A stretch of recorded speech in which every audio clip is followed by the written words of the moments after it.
আসসালামু আলাইকুম। কেমন আছেন সবাই? নিশ্চয়ই ভালো আছেন। আমিও আপনাদের দোয়ায় অনেক ভালো আছি। আজকে সম্পূর্ণ ভিন্ন আরেকটি বিষয় নিয়ে কথা বলবো। আজকে বলতে পারেন যে গতানুগতিক যে ধারায় ভিডিওটা তৈরি করা হয় তার থেকে ভিন্ন একটি ধারায় আজকে কথা বলবো।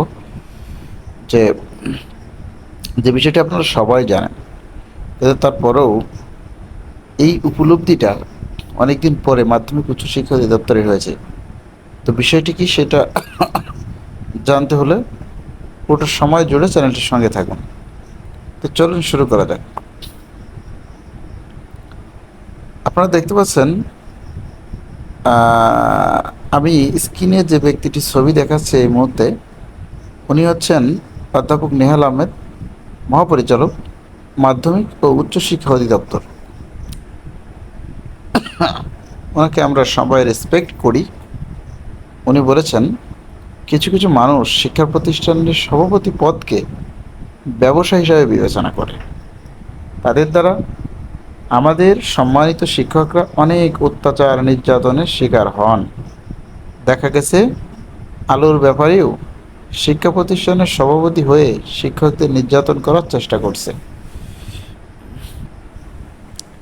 এই যে ব্যাপারটি, উনার সঙ্গে আপনারা কে একমত আর কে একমত নয়? আমি কিন্তু পুরোটাই ওনার সঙ্গে একমত।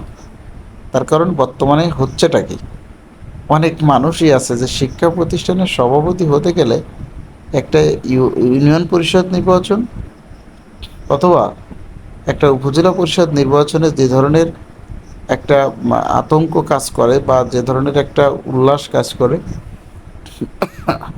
শিক্ষা প্রতিষ্ঠানের সভাপতি হওয়ার জন্য ঠিক সেরকম দলে বেদলে বিভিন্ন ধরনের ঝামেলা শুরু হয়ে যায়। সম্প্রতি আমরা একজন শিক্ষার্থীকে দেখেছি যে উনি শিক্ষকের গায়ে হাত তুলেছেন। তো সেই ব্যাপারটির বিস্তারিত জানতে গিয়ে যে বিষয়টি স্পষ্ট হলো সেটা হলো যে ওনার কোন চাচা ম্যানেজিং কমিটি নির্বাচনে হেরে যায়।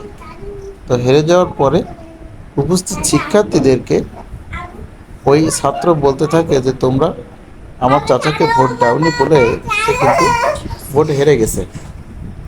তো ক্লাস চলাকালীন সময় এই কথাগুলো যখন বন্ধুদেরকে বলছিল,